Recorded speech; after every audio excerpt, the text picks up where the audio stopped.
Hey, how's it going, guys? Welcome back to the TSL. I'm just bringing you another game from the Team Liquid Star League, of course. You're listening to Vol. And this game is between a Zerg player known as Slayer. He is spawned at the bottom left as the orange Zerg. And we're up against a Terran player known as TheShow.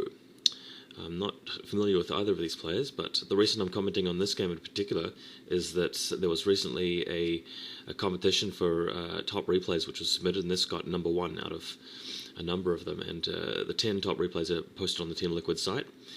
I have already commented on the game that came up as number 3, that was G5 Media versus SSBT, which was a fantastic game, and let's hope this game is also excellent. If it came in 2 spots ahead of that game, then I'm sure this game's going to be great.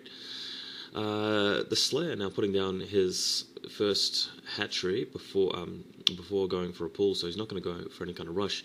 In the meantime, we've got the Show putting down his first barracks in the choke point without actually walling it up with a supply depot. So what I'm probably going to be expecting to see from the Show is an expansion as soon as he is able to scout his Zerg opponent and just make sure that there's no spawning pool being built.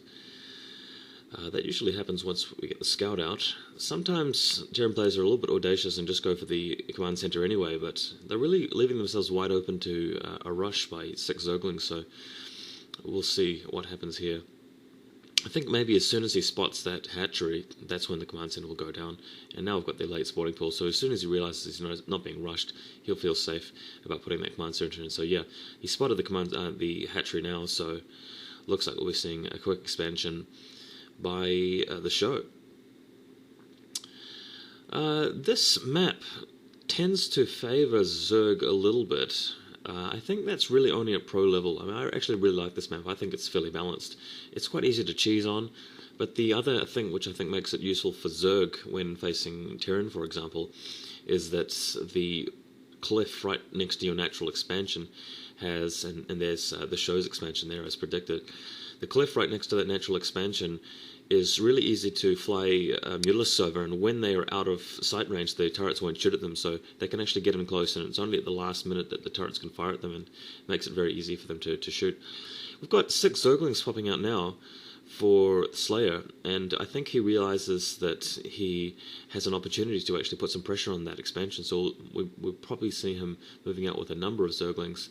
3rd hatchery going down now.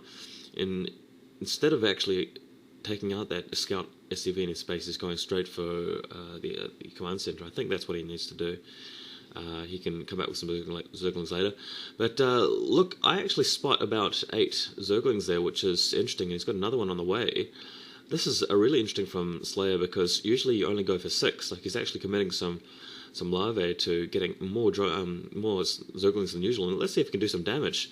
That command center is wide open, and we've got Marines moving in to defend, but he's going to have to be careful with them, because if he loses them, he might actually lose that command center as well. And Zergling's now attacking the command center. He really needs to lift this off. I feel like the Show has just been a bit slow here. It really needs to lift it off as soon as possible. There it goes. He's just, I think, perhaps delaying it for a bit, trying to build up a number of Marines before he can defend this off. So, nice bit of pressure there by Slayer, potentially delaying that expansion a bit more, and just bear in mind that he's delayed his own economy a little bit by going for that extra amount of Zerglings, but it looks like it might have paid off actually by just slowing down that command center by a whole lot. And we'll probably be seeing a Spire from Slayer at some point. Now, the Show switching to triple barracks and putting down an academy by the looks. Yeah, there's an academy there. The Slayer again coming in for a Zergling attack, so perhaps looking again to just delay that command center even more. And if he can keep it delayed for long enough, then his Mutalisk is going to have a much easier job, more of a target-rich environment, because the Show is really going to be struggling to afford all of those missile turrets and all the troops that he needs to push out and eventually take that 3rd expansion. That third base hatchery. But after a bit of a bloody fight there we just saw, the Show managed to put down all of those Zerglings, so his expansion is free to go ahead. And now we've got a lair morphing for the Slayer, but he's still building Zerglings. He just won't let up with those Zerglings, and I'm not sure what's going on. Usually you'd see a Zerg player in this situation just pump drones, because he just needs to keep up with the Terran economy and make sure he's got plenty for Mutalisks, plenty for that 3rd hatchery, so that 4th hatchery at the expansion location, and plenty for Hydralisk as well, and he can't afford to really delay that too long, otherwise the Terran will have a great opportunity to dominate the game mid-game, which is exactly what you don't want. Is that a Hydralisk den? Yeah, I think it was. So perhaps he's not even going for Mutalisks after all.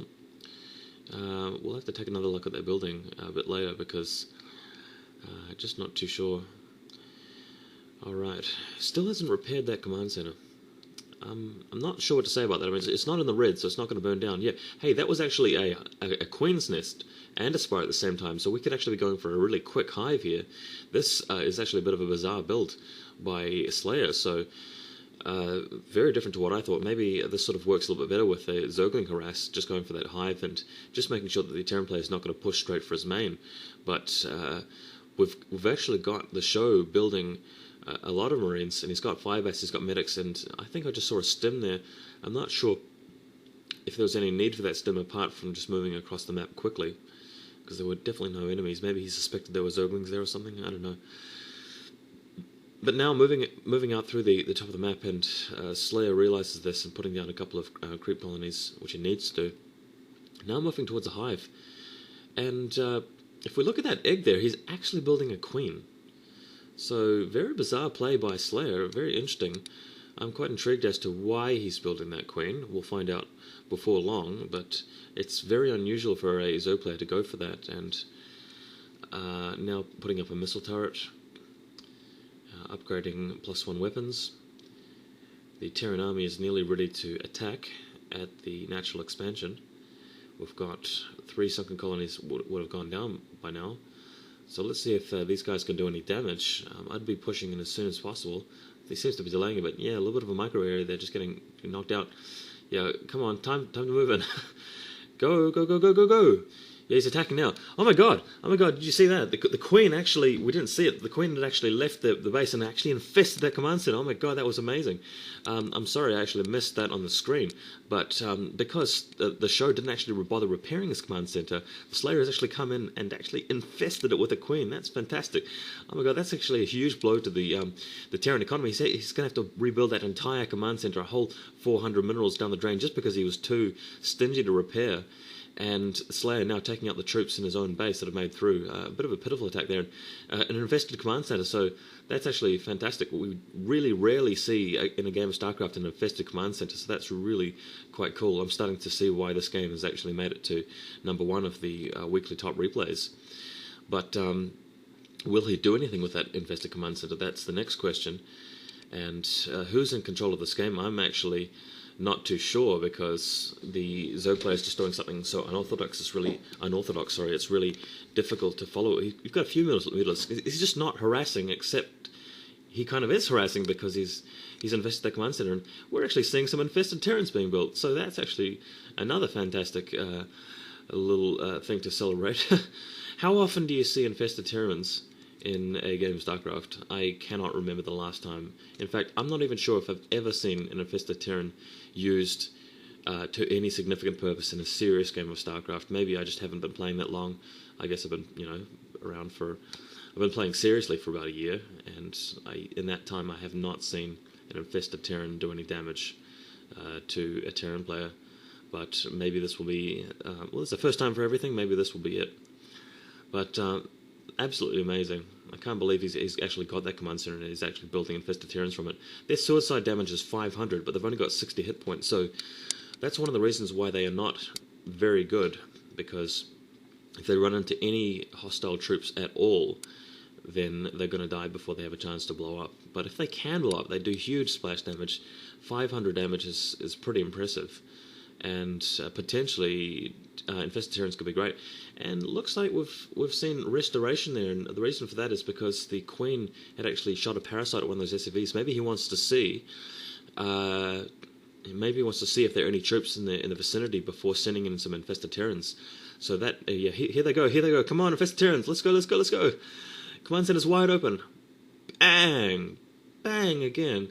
And trying to infest it again. Oh my god. The Queen almost infested the command center a second time. That would have been brilliant if it had achieved that. But this time the show looking to repair his command center up a little bit. I'm not sure why he's not like learned his lesson and fully repaired it, because he really needs to watch out for that. If he loses that command center again, it's going to be he's going to be even further behind. I actually dare say that the show is behind at this stage, although he's got a large army. It looks like he might be able to do some damage to actually remove this threat of the infested Terran in the Mutalisks. And now machine guns pummeling this command center. And yeah, that's going to be going down. So no more infested command center. But it was fun while it lasted, that's for sure. And it interests me that we've got a Zerg player who's teched a hive, but he's only on 2 bases. So that's really quite interesting. He's only now building lurkers, so everything's sort of topsy-turvy here. We've got things showing up at the wrong time. I mean, you don't often see lurkers being researched after hive in a game of Terran versus Terran, but I mean, here we go. So very unorthodox game, very interesting game. Allows me to